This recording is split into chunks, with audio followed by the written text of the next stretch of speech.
Glória a Deus. Pode vir, pastor Ben-Hur, ou ela vai pregar primeiro e você vai concluir. Ela esteve já aqui pregando, né, no Retiro das Mulheres e outras atividades, e o pastor Ben-Hur também já esteve pregando conosco aqui no Retiro dos Homens. Cadê os homens? 1, 2, 3. Yeah. Vamos ouvir a palavra de Deus, amém? Obrigado, pastor, obrigado. Graças a Deus. Meus irmãos, em Cristo Jesus, a paz do Senhor. Amém? Só levanta a sua mão direita comigo, só um pouquinho. Diga assim: Deus, muito obrigado pelo privilégio de estar assentado ao lado de pessoas tão especiais para a minha vida. Se o que você disse é verdade, antes que eu continue, diga para alguém aí do seu lado, na direita, na esquerda, diga: obrigado por você fazer parte da minha vida esta manhã. Diga, muito obrigado. Diga a alguém, diga: obrigado por você fazer parte da minha vida esta manhã. Obrigado por você estar aqui comigo, porque ele vai ajudar você a contar o testemunho do que Deus fez para você hoje. Ele vai lembrar com você de como Deus foi bom com você naquela manhã. Graças a Deus. Queridos, eu estou feliz por estar aqui. Viemos com alegria e foi o Senhor quem fez isso. Feliz por poder estar com a minha esposa, Viviane, e foi uma sequência de abraço ali que eu fiquei até constrangido. Falei: amor, melhor a palavra está contigo hoje, porque é uma unção das mulheres aí. Amém. Glória a Deus. E estamos tirando os dias com o pastor Rogério, irmã Betânia e a família, e naturalmente revendo o pastor Salmão, Milene, toda a igreja. E se nós temos opção, por que não congregar? Por que não visitar aqui essa igreja que traz tanta vida? E claro, ficamos para estarmos juntos nesta manhã e está sendo muito bom. Quero agradecer ao nosso pastor Wagner da Costa, pelo carinho, sempre debaixo do governo e do favor dele eu me movo. E eu deixo o abraço dele e de toda a igreja Família Cristo para as Nações, lá em Toronto, no Canadá. Quando der menos 40, vem nos ajudar, irmãos, lá em Toronto, que está chegando o tempo, glória a Deus. Já está friozinho, mas lá por janeiro aperta bastante. Feliz por estar aqui, que Deus te abençoe em nome de Jesus. Feliz por rever aqui Daniel e a Elaine, que fizeram uma visita maravilhosa para nós lá, e foi um marco para a vida das nossas crianças e adolescentes, e foi muito legal ir para a igreja também. Pastor Edson e esposa Maleide, enfim, Deus abençoe a todos. Pegue a sua Bíblia, por favor, Evangelho de Jesus Cristo, conforme escreveu Lucas. Glória a Deus. Lucas, eu vi o pastor Marcos por aí também, ali, lá está. Eis que te vejo, servo. Chega a dar um arrepio quando a gente ouve essa... Eis que te vejo, servinho. Oh, dá um negócio assim na gente. Vamos lá, falar de coisa boa. Glória a Deus. Lucas capítulo 24, por favor. Evangelho de Jesus Cristo, conforme escreveu Lucas, capítulo de número 24. Nós temos um bom número de gente nos seguindo pelas redes sociais. Eu fiz o compartilhamento do link aqui da igreja, então eu quero agradecer a todos os que mandaram mensagens, que estão assistindo esse culto. Deus abençoe você aí onde você estiver. Glória a Deus. Lucas, capítulo de número 24, versículo 13. Quem encontrou com o sinal, diga amém. Graças a Deus. E quero também dizer do Ministério de Louvor, que já fiquei fã desde a primeira vez. E semana passada vocês ministraram Oceans aqui. E foi muito legal. Muito legal. Glória a Deus. Versículo 13. E eis que no mesmo dia iam dois deles para uma aldeia que distava de Jerusalém 60 estádios, cujo nome era Emaús. Iam falando entre si de tudo aquilo que havia sucedido. E aconteceu que, indo eles falando entre si e fazendo perguntas um ao outro, o mesmo Jesus se aproximou e ia com eles. Mas os olhos deles estavam como que fechados, para que não o conhecessem. E ele lhes disse: que palavras são essas que caminhando trocai entre vós? E por que estáis tão tristes?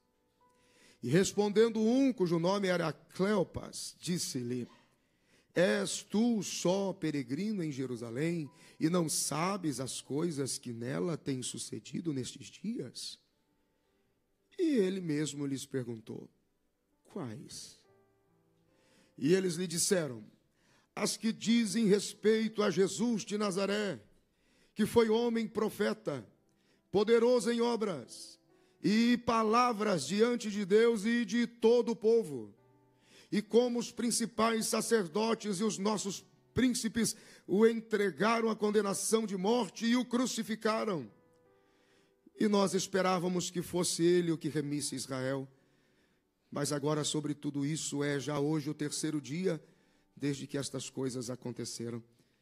É verdade que também algumas mulheres dentre nós nos maravilharam, as quais de madrugada foram ao sepulcro e, não achando o corpo, voltaram, dizendo que também tinham visto uma visão de anjos que dizem que ele vive.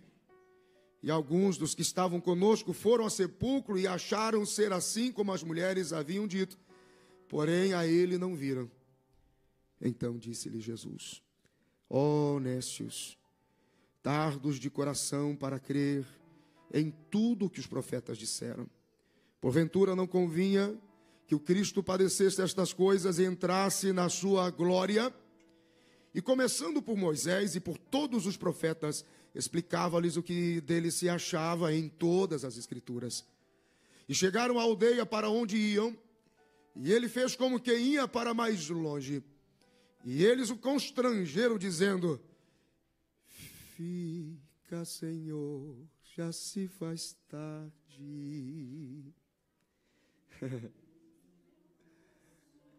Para pousar.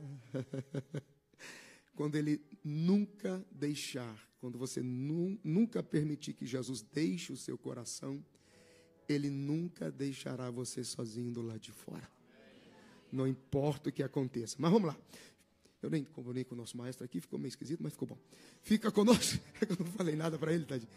Fica conosco, porque já é tarde, já declinou o dia. E entrou para ficar com eles.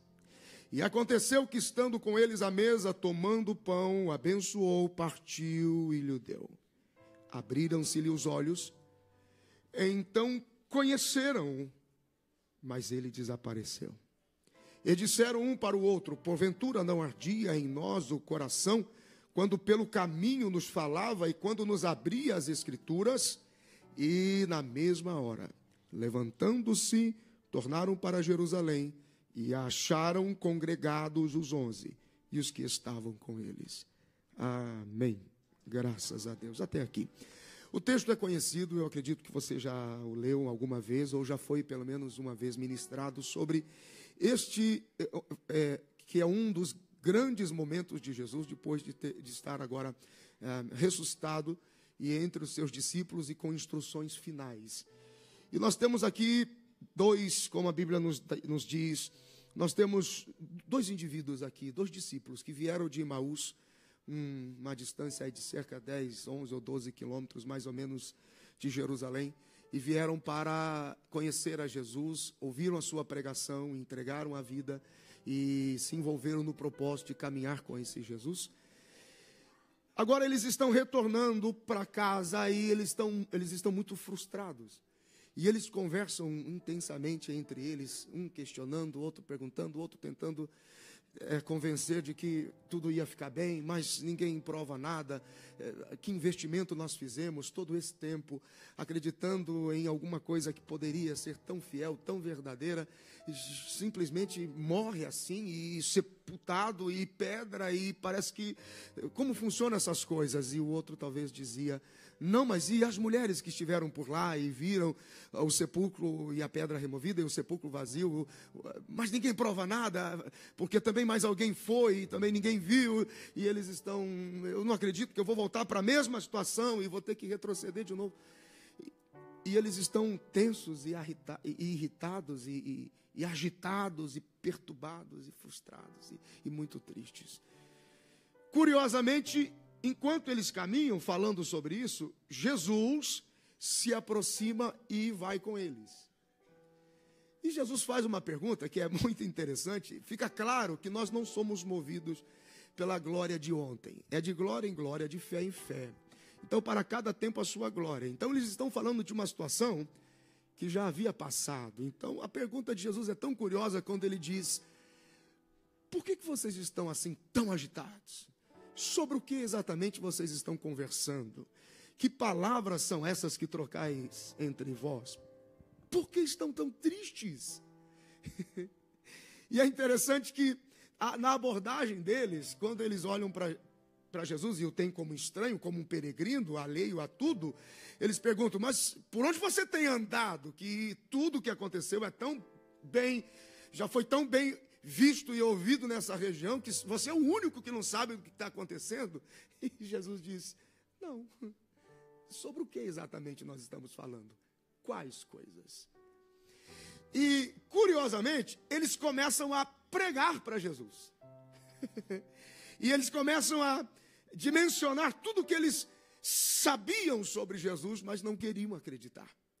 Você não ouviu falar do Jesus de Nazaré, um profeta poderoso, o homem profeta de Deus, em obras, em palavras, diante de Deus e do povo.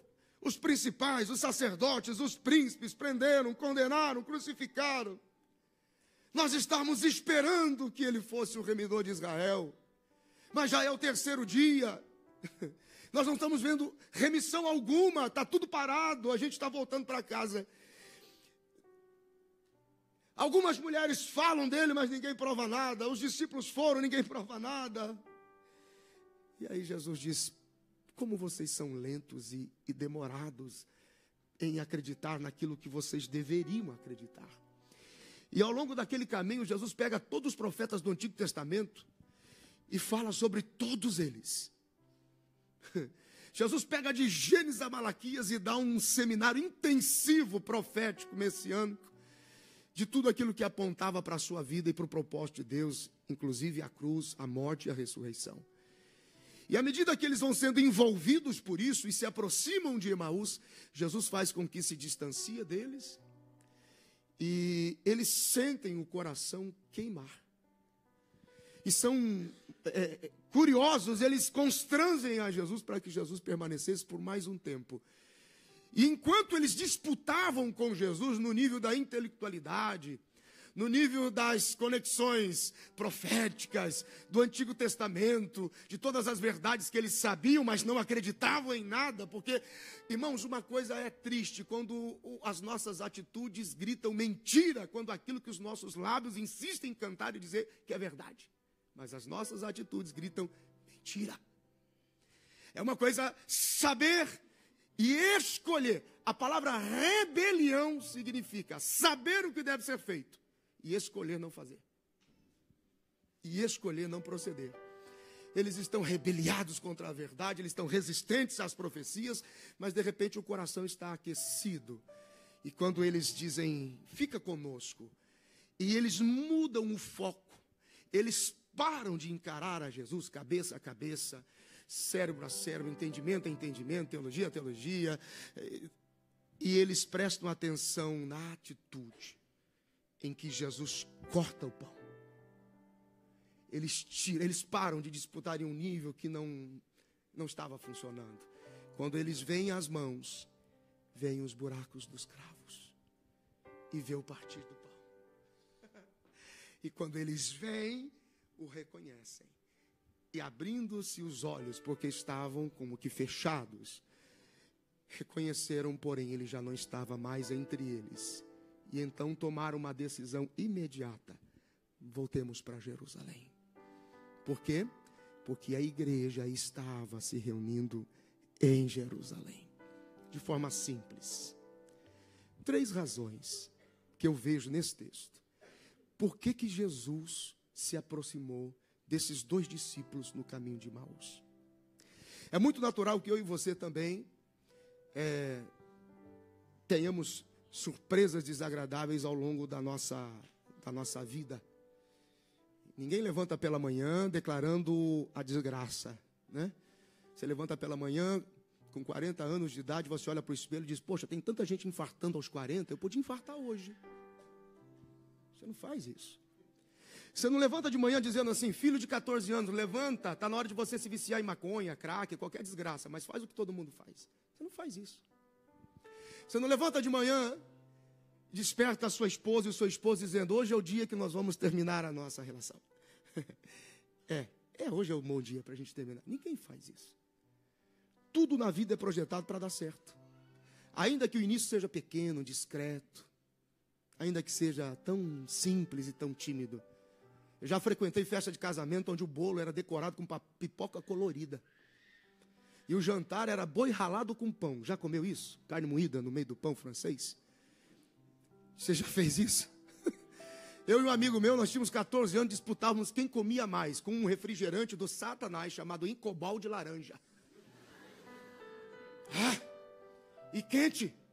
Eu comi 18 e tomei 2 garrafas daquela. Meu irmão, foi um desarranjo, foi uma tristeza por longos dias.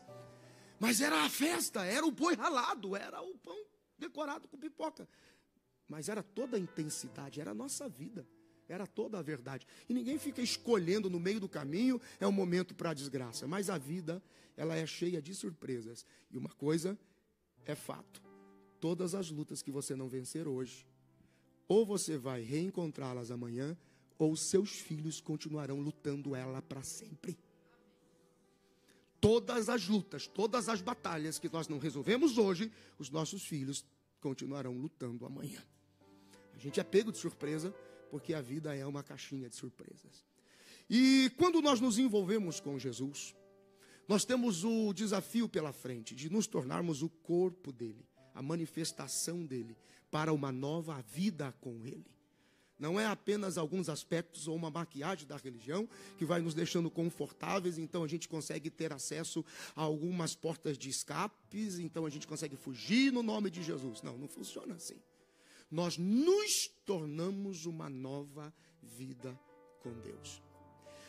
A falta desse compromisso, desse entendimento, dessa necessidade de se transformar no corpo efetivo de Cristo, nessa manifestação de Deus, porque antes de qualquer outra expressão de erro, pecado, equívoco, seja o que for, nós só conseguimos, porque antes já traímos o Senhor.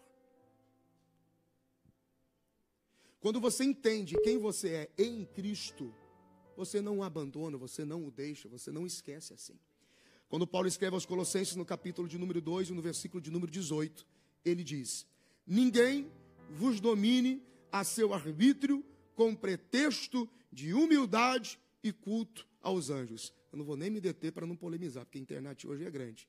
Se entendesse isso aqui em algum tempo, talvez não teriam errado tanto. Paulo está dizendo que ninguém fique convencendo vocês, tentando exteriorizar o sobrenatural com formatos angelicais, espiritualísticos ou com qualquer outra manifestação muito poderosa. Por que, Paulo? Envolvendo-se com coisas que nunca se viram. Estando inclinados na sua carnal compreensão. Versículo 19. E não ligados à cabeça, da qual todo o corpo provido e organizado pelas juntas ligaduras, vai naturalmente crescendo em Deus. Você nasceu em Cristo, você naturalmente se desenvolve, conectado pelas juntas ligaduras. Eu não preciso lhe manifestar angelicalmente os conceitos, ou doutrinas, ou princípios, para que você cresça. Porque não há anjo que vai te fazer bem, porque não há nada que Deus faça para você do lado de fora que Ele não tenha feito primeiro dentro de você. Simples. Versículo 20. Se, pois, estáis mortos com Cristo, acabou. Quanto aos rudimentos do mundo, acabou. Por que vos carregam ainda de ordenanças, como se vivesseis no mundo? E tudo é conceito. Por que não tocar? Por que não provar? Por que não manusear? Paulo está dizendo, não adianta eu encher vocês de conceitos. Por que não fazer? Por que não ver? Porque posso ter barba, não posso ter barba? Tenho meu cabelo, não tenho meu cabelo? Uso meu sorte, não uso meu sorte? Faço, não faço? Verdade, passo, não passo, não passo? Não adianta ordenanças para quem não nasce em Cristo. Ordenanças são amuletas religiosas para quem nunca nasceu de novo. Então você precisa pegar a Bíblia e levar sempre com ela. Não, peraí, deixa eu pegar o Salmo 91 que ele vai me proteger aqui agora. Aí fazemos um patual, criamos uma mesa espiritualística de relação com... Criamos situações, argumentos, ordenanças, pontos, passos, verdades e passos e verdades. Não toque, porque não tocar, porque não provar, porque não manusear. Versículo 22. As quais coisas todas perecem pelo uso, segundo os preceitos e doutrinas dos homens, as quais têm, na verdade, alguma aparência de sabedoria em devoção voluntária e até humildade em disciplina do corpo, mas não tem valor algum, senão para satisfazer a carne. Quando você nasce de novo, você não depende de ordenanças, conceitos ou imposições. Eu não preciso te dar 1.200 razões como orar. Você nasceu em Cristo. Oração é respiro, é alimento. Você ora. Eu não preciso te dar 12 verdades de como jejuar. Você jejua. Eu não preciso lhe dar 22 maneiras de você ser fiel ao seu cônjuge. Você simplesmente é. Eu e minha esposa, nós estamos completando 23 anos de casado agora em dezembro. Eu falei para ela esses dias, nós vamos completar 23 anos de casados. E você, aí eu olhei para ela e falei assim, você nunca teve uma crise de ciúmes comigo? E ela olhou para mim e disse, não preciso, porque o dia que você me machucar, é porque você já machucou o Senhor primeiro. O dia que você me ferir, é porque você já feriu o Senhor primeiro. Jesus tem um interesse grande naqueles dois indivíduos. Sobre o que vocês estão falando exatamente? Que palavras são essas? Conheciam tanto, mas eles queriam aspectos de ordenança. Então Jesus se aproxima por 3 razões. Primeiro, Jesus se aproxima para cumprir sua palavra. Jesus disse, aonde estiverem 2 ou 3 reunidos no meu nome. E é interessante que ele não diz assim, onde houver 2 ou 3 cantando, ou onde houver 2 ou 3 celebrando, falem de mim, nem que for para falar mal, mas me coloca no meio da sua dor. Me coloca no meio da sua desgraça, me coloca no meio da sua insatisfação e seja claro comigo dizendo, está doendo. Mas depois diga, Jesus está doendo. Ele cumpre a palavra. Bastou estar ressuscitado, 2 homens em conflito, eles dizem, o que aconteceu com Jesus? Jesus está presente junto deles. Jesus se aproxima para dizer, estão falando de mim? Colocou o meu nome, tenho prazer em estar presente. E quero ouvir sobre o que vocês estão falando. Segundo, por que Jesus se aproxima deles? Jesus se aproxima deles porque eles estavam muito decepcionados com Jesus. E se existe uma coisa que Jesus se interessa, é pela decepção que você tem por ele. Às vezes nós não declaramos com a boca, estou decepcionado. Jesus ama essa coisa de você dizer, eu não estou aguentando mais essa parada, essa coisa é sua, o senhor se vira. Quem prometeu foi o senhor. Ele ama isso aí. Ele ama mais do que a sua boca calada. Gênesis capítulo de número 3, Adão escondido no jardim, nunca precisou falar. Quando Deus precisa falar muito, é porque a gente está muito longe. Porque quem está conectado nele, a gente respira ele. Se ele tem que explicar demais, porque está muito longe. Adão, aonde estás? Eu estou aqui escondido, me cobri, né? Porque estou nu.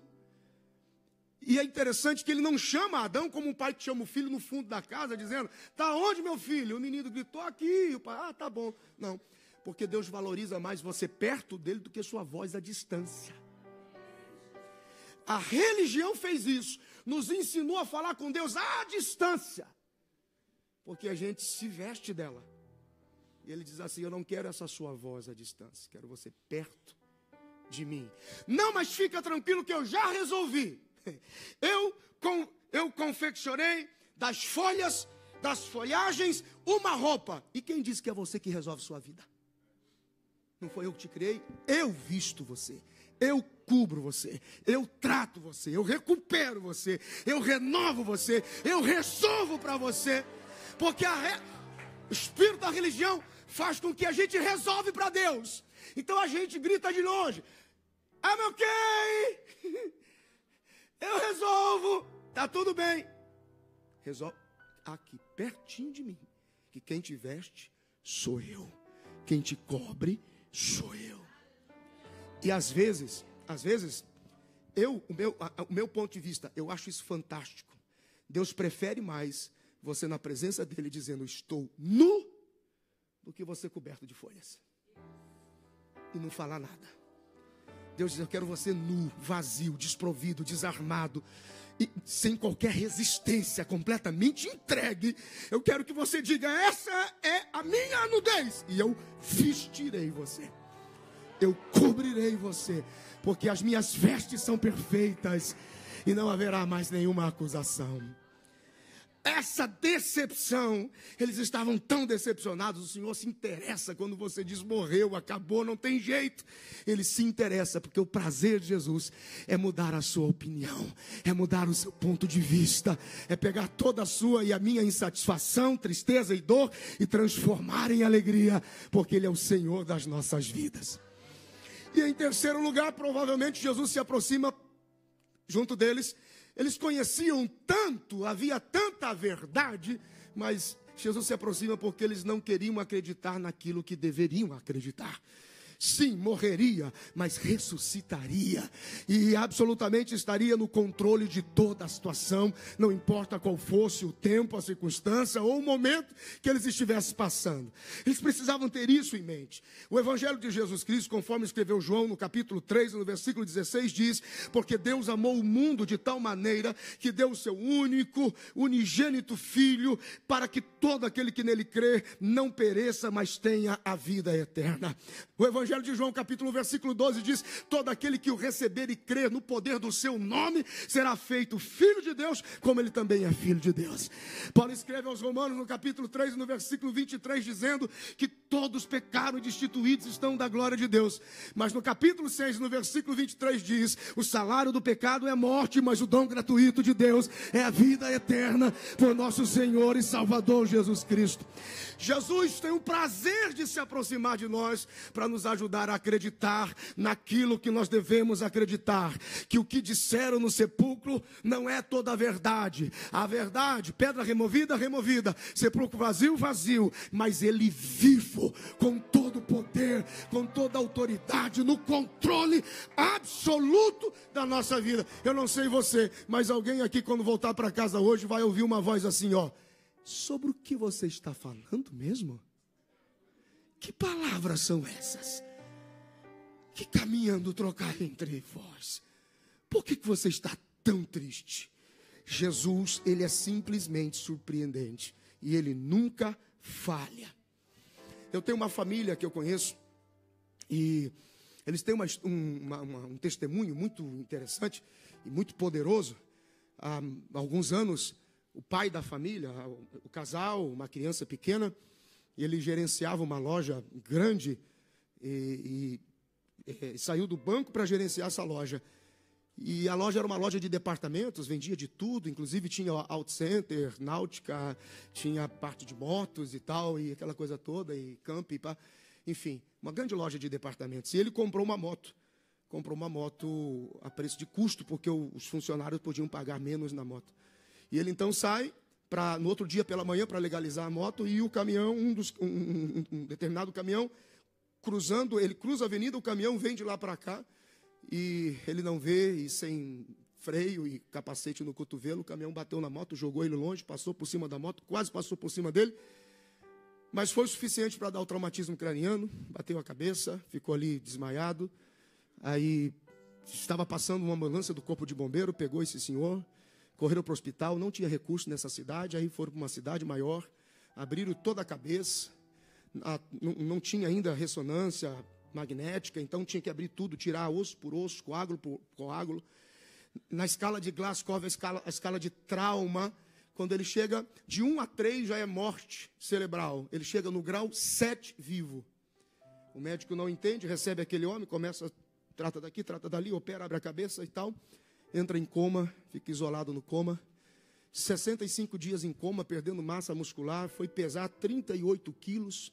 As pernas atrofiaram atrás, os braços atrofiaram atrás da cabeça. Um pequeno pacote de músculo e osso. 1 ano e meio, não tinha reação nenhuma, não reagia, não tinha quadro evolutivo. Aí o médico disse, pode levar para casa porque está desenganado. A mulher levou ele para casa no colo, o marido no colo. Colocou num táxi para poder levar para casa.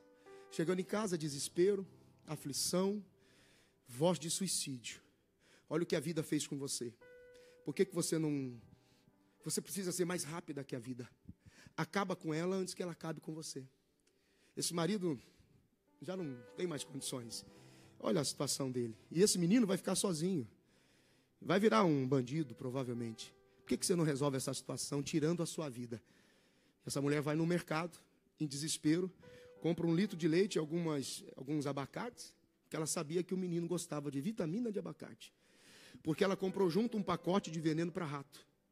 Na época, muita gente se suicidava tomando aquele veneno para rato. Levou, chamou o menino, já 3 dias sem uma alimentação adequada, passando por muitas privações. Você sabe que quando você passa por dificuldades, a família não está perto. Eles vêm, mas ninguém quer responsabilidade, porque todo mundo tem os seus problemas. Ela está sozinha, enfim.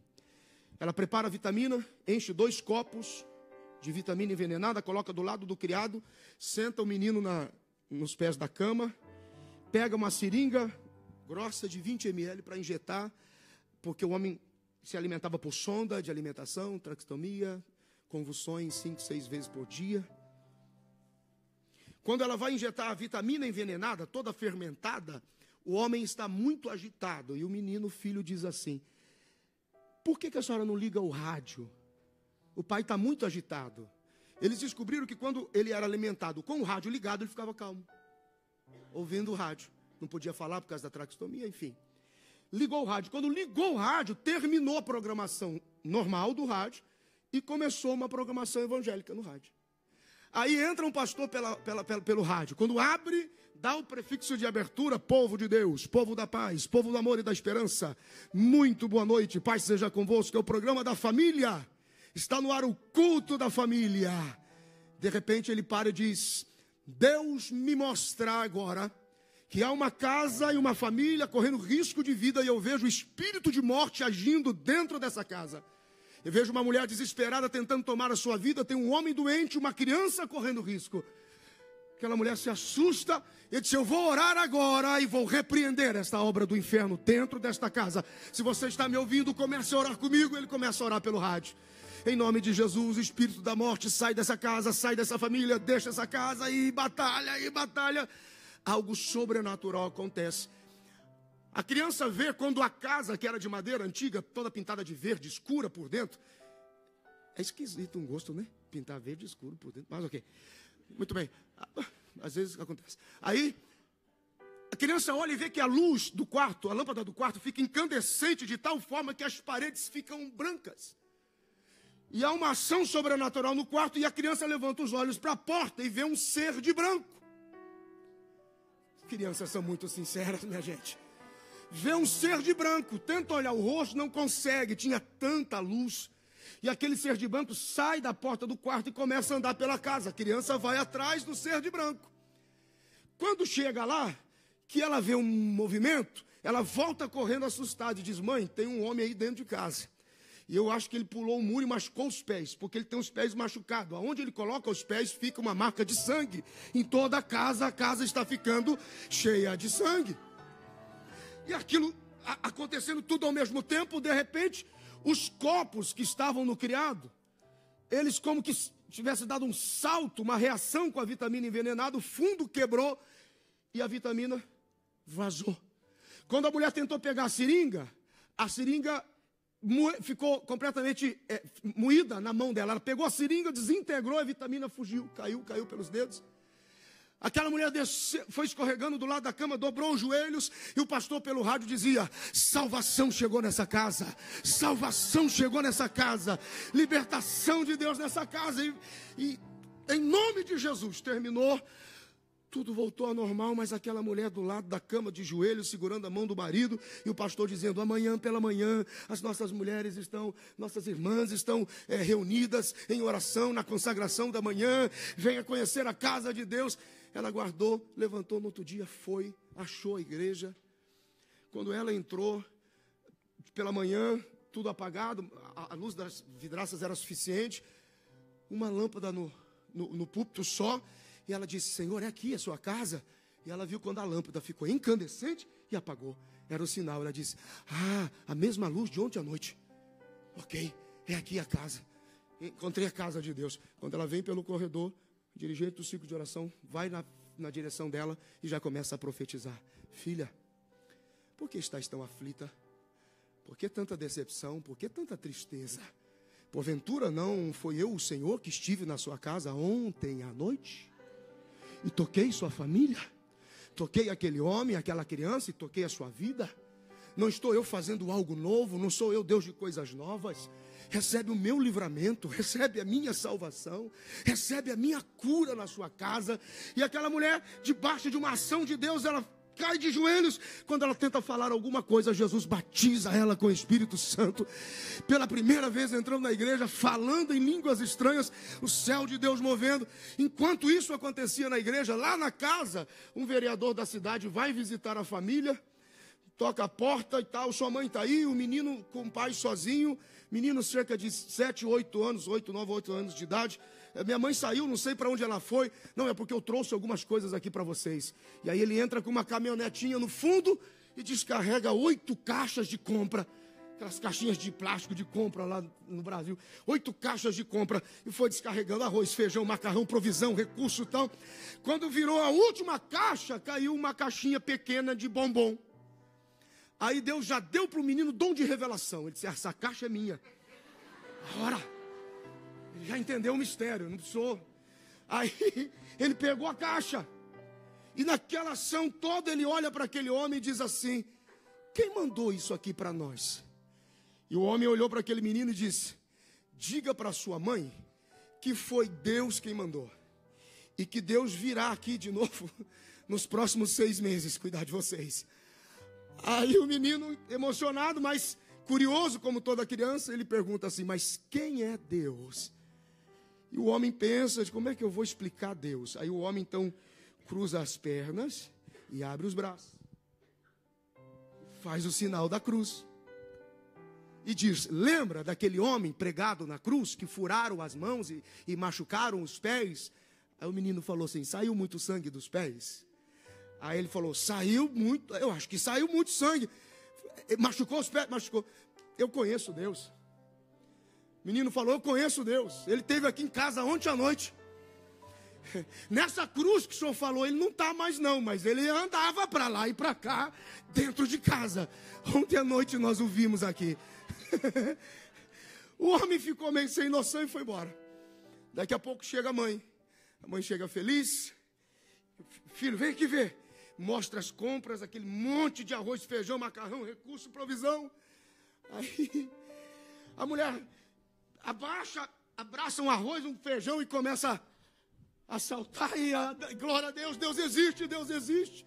Aí o menino falou assim: como é que a senhora sabe que foi Deus?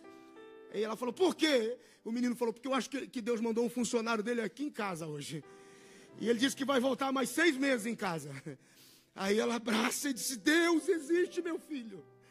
Ele se importa com a nossa dor, com a nossa insatisfação. Ele se importa quando dói, ele nos vê quando estamos sozinhos. Ele percebe quando tudo diz que não, ele vem para dizer sim. Aí o menino disse: mas como é que a gente diz obrigado para Deus? Aí a mãe disse: faz assim com a mãe. Aí o menino fez, dobrou os joelhos, levantou a mão do menino, aí disse assim: querido Jesus, nós te recebemos como o único e suficiente Salvador da nossa vida. E prometemos te servir enquanto viver. Tu és o Senhor da nossa casa e da nossa família, para sempre. Ela abraçou o menino, Os dois chorando. E o menino disse assim: mãe, um dia eu quero ser igual aquele homem do rádio. Aí ela abraçou o menino e disse: você será como o homem do rádio. Em 3 meses aquele homem estava de pé, andando, falando, correndo, trabalhando, vivendo, o pai da família, junto com a mãe, junto com a casa, junto com a família, completamente restaurado. E o mais interessante é que quando eu estava a caminho daqui, eu acabei de falar com essa mulher de novo. E eu disse assim: mãe, estou indo pregar em uma igreja e vou contar a nossa história esta manhã mais uma vez, para declarar que Jesus é o Senhor, e não importa o quanto estamos insatisfeitos, Ele sempre virá para reverter a situação. O menino cresceu, sou pastor como o homem do rádio, para a glória de Deus. Meu pai e minha mãe vivem, e até aqui nos ajudou o Senhor.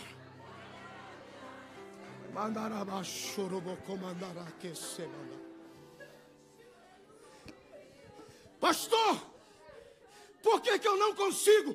Porque você não vai além de uma revelação que você não tem sobre Deus. Não iremos além de uma revelação que não temos sobre Ele. Não há ordenanças que nos faça entender, e não há verdades que possamos saber que possam produzir algum efeito enquanto não tivermos uma revelação de quem Ele é. Enquanto não temos uma revelação do Deus que se relaciona pela oração, nunca vamos orar. Enquanto não temos uma revelação do Deus que se relaciona pela provisão, pelo escape, pelo livramento, nunca vamos reconhecê-lo ali. Enquanto não tivermos uma revelação do Deus que perdoa, o Deus da segunda chance, da segunda oportunidade, o Deus que restitui, nós não vamos conseguir vê-lo ali. Eu vim aqui esta manhã dizer que ainda que você esteja andando pelo caminho, pensando, vou voltar, não vai voltar. Não vai, porque Jesus é o Senhor da igreja. E Ele é o Senhor da sua vida. O que eu preciso fazer, pastor? Simples. E quando os olhos deles foram abertos, imediatamente correram para Jerusalém, porque a igreja se reunia lá. Enquanto nada mudar, ou aparentemente tudo estiver contribuindo para a pior situação possível, continue na igreja, fique na igreja, permaneça na igreja. Não importa por onde você veio, a Deus, qual o caminho que te trouxe, a libertação do crack, dos vícios, da droga, do pecado, não importa por onde você veio, você só continuará na igreja. Aleluia. Alguém entende até aqui? Diga graças a Deus. Fica de pé comigo em nome de Jesus. Ei, Deus, se você tem uma revelação clara de quem Ele é, se você nasceu de novo nele, você não volta atrás, você não desiste, você não vai, você não se perde, você não. Você continua com Ele, porque ainda que você esteja triste, decepcionado, ferido, machucado, é Ele quem vai chegar perto de você e diz: porventura não te mandei eu? Esforça-te, tenha bom ânimo, eu te ajudo, eu te tomo pela tua mão direita e te digo: não temas, não temas, porque sou teu Deus, vivo e poderoso, que dá ordem ao câncer, que dá ordem ao pecado, que dá ordem às feridas, que dá ordem aos traumas. Oh meu Deus, quantos estão entendendo? Há uma presença doce de Jesus.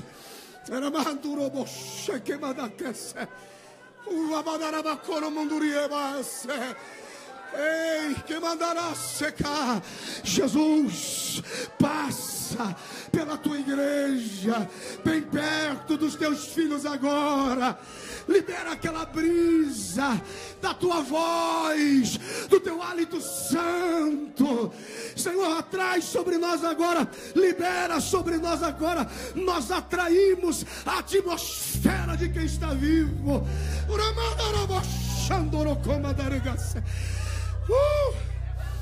Ei,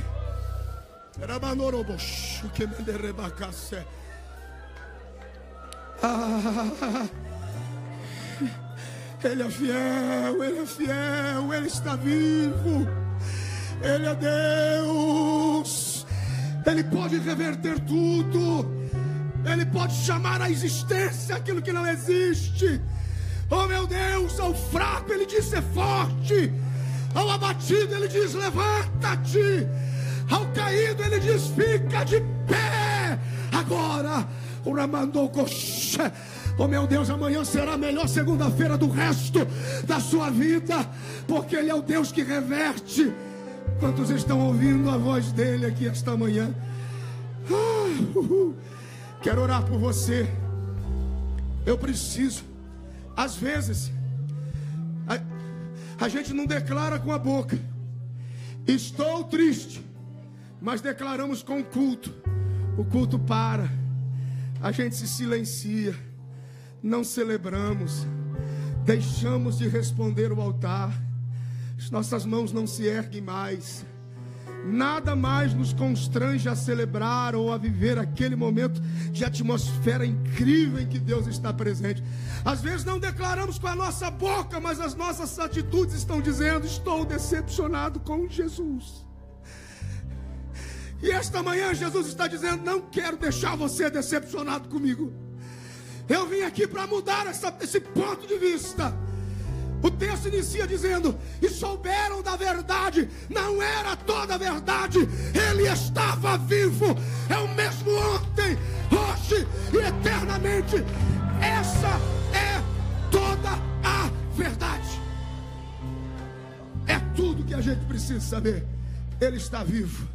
Feche os teus olhos, coloque as duas mãos no seu coração.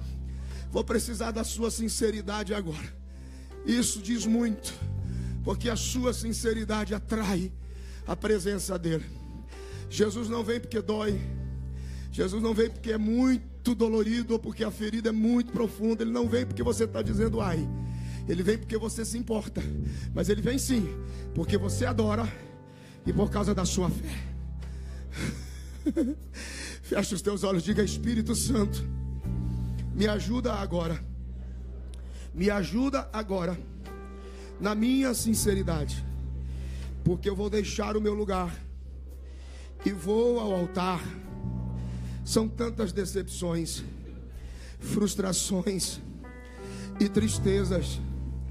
Eu vou sair do meu lugar como um sinal de que isso vai ficar para trás. Eu vou começar a caminhar com Jesus, sabendo que eu faço parte de uma igreja, de um tempo em que Ele está vivo, Ele tem poder.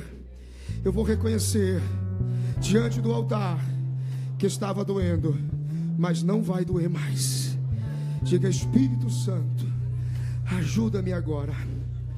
Eu quero orar por alguém aqui. Quero que você saia do seu lugar, venha para o altar.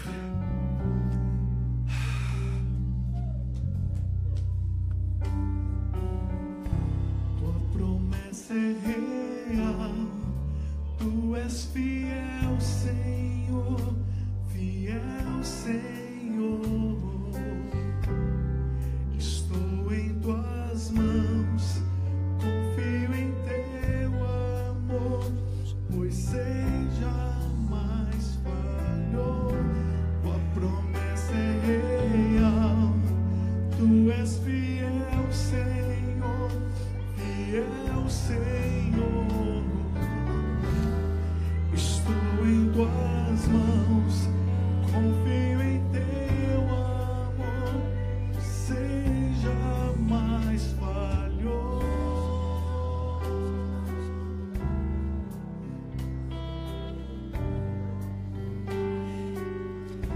Meu Deus.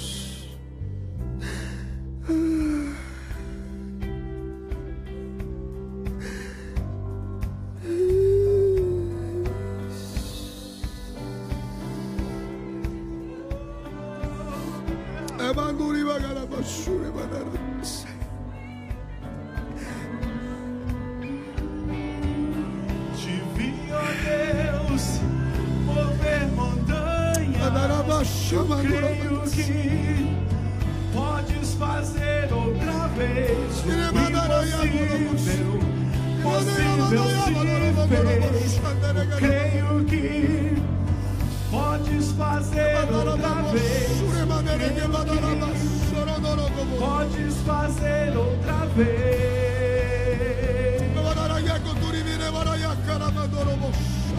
Te vi, ó Deus, mover montanhas.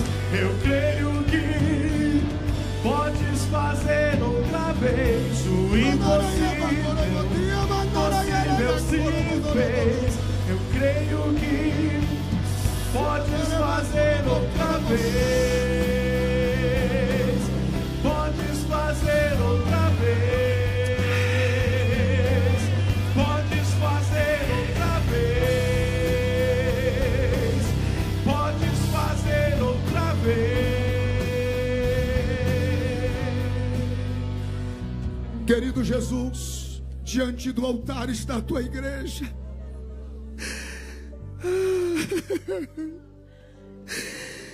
Se o Senhor não fizer, ninguém poderá fazer. Mas a tua palavra diz que operando Deus, ninguém impedirá. Jesus, a tua palavra diz que onde houver 2 ou 3, o Senhor estaria ali. Quem sou eu para lhe dizer o que fazer, meu Deus? Mas nesta manhã nós somos mais do que 2. Nós somos mais do que 3. Então é um bom dia, é uma boa hora para o Senhor passar aqui, meu Deus.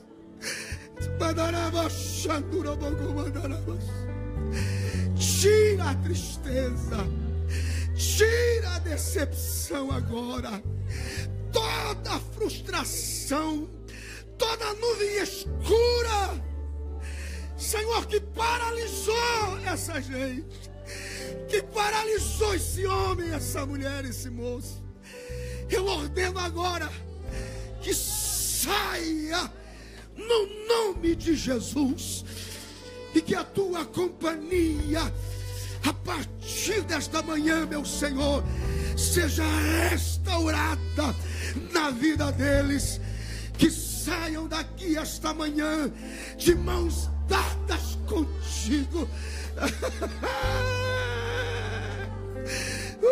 Meu Deus.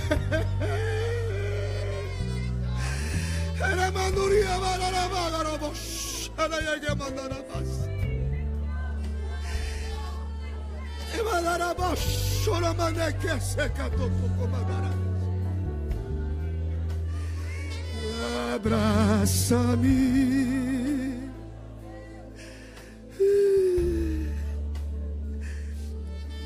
Levante-se aí onde você está, em nome de Jesus. Quero ser como criança. Levante as 2 mãos lá em cima e diga: Jesus. Diga: Jesus, eu me arrependo. Se em algum momento eu pensei que tinha terminado, que o Senhor tinha desistido, nesta manhã eu me arrependo do que pensei, do que falei e das minhas atitudes precipitadas em relação ao seu amor e a sua misericórdia. E eu declaro, eu estou me voltando inteiramente, totalmente para ti. Só peço uma coisa, Jesus, antes que termine esta reunião: abraça-me.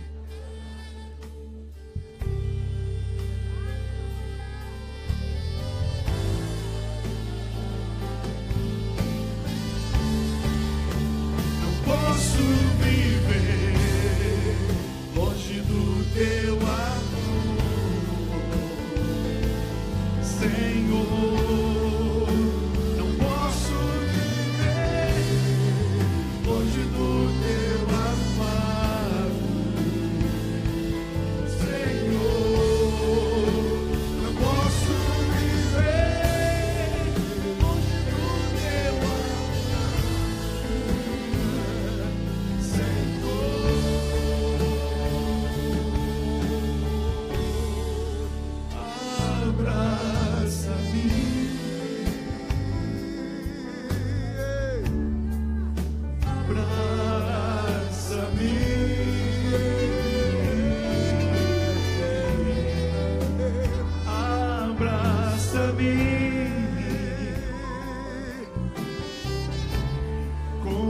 braços Antes- de amor. Antes de você voltar para o seu lugar, abrace pelo menos 2 pessoas, uma de cada vez. Abrace, mas com aconchego.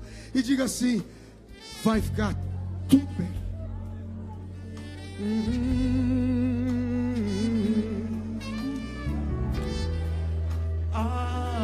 Abraça-me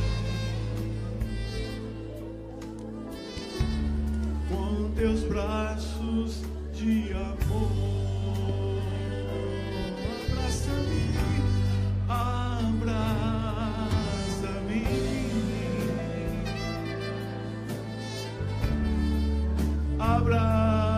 Abraça-me.